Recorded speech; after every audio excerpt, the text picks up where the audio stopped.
नमस्कार शेतकरी बंधूंनो, तुम्ही बघू शकता किती मोठ्या प्रमाणात करप्यासारखा डाग येतोय आणि आपलं पान जे आहे पूर्ण असं वाळून चालले। हा प्रकार सर्वत्र झालेला आहे। जेव्हापासून पाणी थांबलं तेव्हापासून जास्तच दिसते। अचानक हळदी अशा स्ट्रेसमध्ये गेल्यात। एवढं उन्हाचा चमका म्हणजे किती मोठ्या प्रमाणात ऊन दुपारी पडते सांगता सोय नाही। हिवाळा असून हिवाळ्याची भास होत नाही।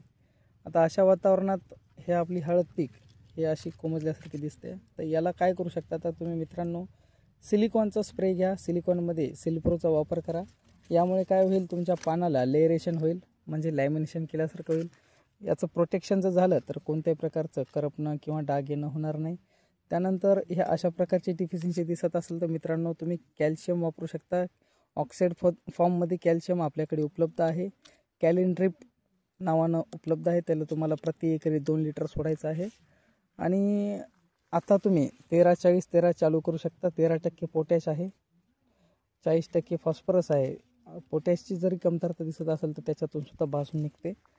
आणि मित्रांनो वापरताना तुम्हाला एक वेळेस नक्की मॅग्नेशियम सल्फेट सुद्धा वापरायचं आहे। आता याची व्यवस्थित सांगड घालून द्या। 7-7 दिवसांना या गोष्टी सोडा, म्हणजे एक वेळेस 13-40-13 गेलं पाहिजे, एक वेळेस कॅल्शियम नायट्रेट गेलं पाहिजे, एक वेळेस मॅग्नेशियम सल्फेट गेलं पाहिजे। आणि फवारणी मार्फत बुरशीनाशक चांगलं वापरा। नियोजन व्यवस्थित करा। फवारताना पूर्ण पानाला व्यवस्थित फवारा। बुरशीनाशकासोबत सिलिकॉनचा वापर करा। सिलिकॉनमध्ये सिल्प्रो। काळजी घ्या। हळद निरोगी ठेवा। काही अडचण आल्यावर कमेंट करा। धन्यवाद।